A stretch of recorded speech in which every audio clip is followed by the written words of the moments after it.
Across the world today, many young people are saying the same thing. I want freedom in love. I don't want labels. I don't want pressure. At first, it sounds progressive. Even healthy. After all, who wants suffocating expectations or forced commitments? But here's the part we don't talk about enough. When freedom in love is not balanced with emotional responsibility, honesty, clarity, consistency, and respect, what follows is not liberation. Rather, it is confusion, ghosting, emotional exhaustion, and burnout. People don't leave relationships anymore. They disappear. Not because they are cruel, but because avoiding responsibility has become easier than facing discomfort. And when this pattern repeats, relationship after relationship, it doesn't just affect individuals. It begins to impact families. And eventually, societies. Let's zoom out. When relationships are treated as easily replaceable, emotional investment becomes risky. People protect themselves by staying half present. They love, but not fully. Commit, but not deeply. Stay, but always have an exit strategy ready. This creates a generation that is emotionally busy but internally lonely. Now extend this to families. Globally, we are seeing rising divorces, people delaying or avoiding marriage, fewer children being born, and families breaking into smaller and smaller emotional units. A divorce doesn't just end a marriage. It fragments emotional energy between homes, schedules, loyalties, and unresolved wounds. Children adapt, yes. Humans are resilient. But adaptation is not the same as thriving.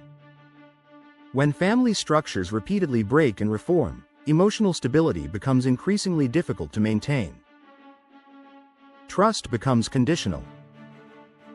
Attachment becomes cautious and commitment begins to feel dangerous.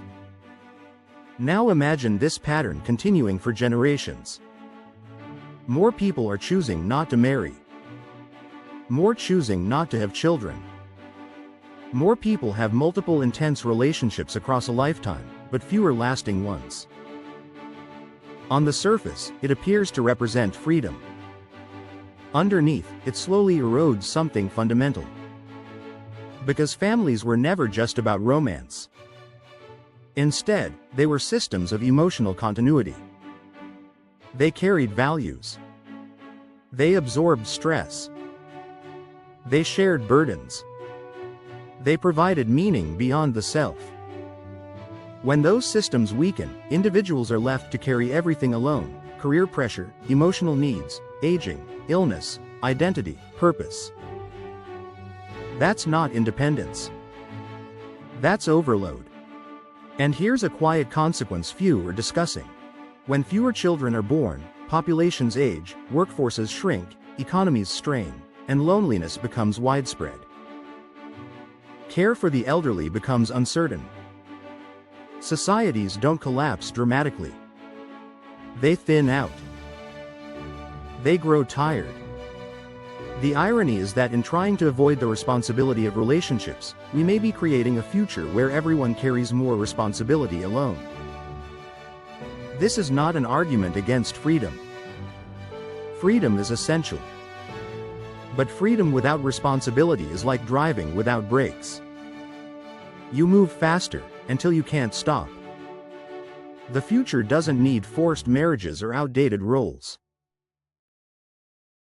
But it does need emotionally mature humans, people who can handle love without fleeing, closeness without panic, commitment without losing themselves. Because the question is no longer, do I want freedom?